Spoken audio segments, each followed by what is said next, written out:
नमस्कार, आप देख रहे हैं न्यूज़ 18 का डिजिटल प्लेटफॉर्म। मैं हूं आपके साथ सृष्टि शेखर। जनाक्रोश से जनादेश तक पारंपरिक दलों को एक बड़ा झटका नेपाल में लगा है। तो देखिए, नेपाल में हुए आम चुनाव के नतीजे देश की राजनीति में बड़ा बदलाव लेकर आते दिखाई दे रहे हैं। पिछले साल हुए जेनजी विरोध प्रदर्शन के बाद पहली बार देश में चुनाव हुआ।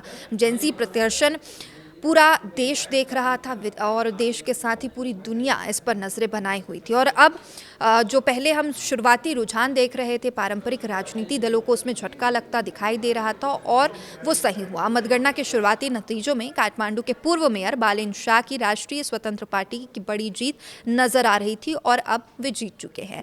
विरोध प्रदर्शन के बाद ये पहला चुनाव है नेपाल में। ये चुनाव ऐसे समय पर हुआ जब पिछले साल देश में बड़े पैमाने पर युवा आंदोलन और युवाओं के आंदोलन और राजनीति में अस्थिरता देखी गई थी। जेनजी युवाओं के नेतृत्व में हुए विरोध प्रदर्शन में तत्कालीन सरकार पर जबरदस्त दबाव बनाया गया था। इन प्रदर्शनों के चलते केपी शर्मा ओली की गठबंधन सरकार गिर गई थी और देश में नई राजनीतिक दिशा को लेकर बहस तेज हो गई थी।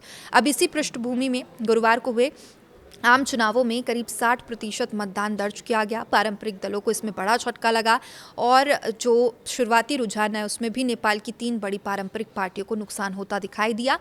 Communist Party of Nepal, Nepali Congress, Communist Party of Nepal, Maoist Centre, इन तीनों दलों ने पिछले कई दशकों तक नेपाल की राजनीति को नियंत्रित किया है। लेकिन इस बार का जो चुनाव था और इस बार जो मतदाताओं ने बड़े पैमाने पर बदलाव के पक्ष में वोट दिया और सबसे बड़ा झटका केपी शर्मा ओली को लगा है, जो अपनी पारंपरिक चुनावी सीट से भी हार गए। तो देखिए, बालेन शाह का यहाँ पर उभार हुआ। पिछली बार भी हमने देखा था जेनजी प्रोटेस्ट के दौरान बालेन शाह का नाम सबसे ज़्यादा उभरा था। उन्होंने जेनजी प्रोटेस्ट को खुलकर समर्थन भी दिया था। काठमांडू के पूर्व मेयर बालेन शाह पिछले कुछ सालों में नेपाल की राजनीति में नए चेहरे के रूप में उभरे हैं। शहरी प्रशासन, भ्रष्टाचार के खिलाफ सख्त रवैया और युवाओं के बीच उनकी मजबूत पकड़ और लोकप्रियता के कारण उन्हें बड़ी संख्या में समर्थन भी मिला है। अब उनकी पार्टी राष्ट्रीय स्वतंत्र पार्टी संसद में बड़ी ताकत बन गई है। राजनीतिक विशेषज्ञों का मानना है कि ये चुनाव नेपाल की राजनीति में एंटी एस्टैब्लिशमेंट वोट का एक बड़ा एग्जाम्पल है। तो देखिए, जनता का जनादेश क्यों बदला, इस पर भी अगर बात करें तो विशेषज्ञों के अनुसार इस चुनाव में मतदाताओं के रुख को कई कारणों से प्रभावित किया गया।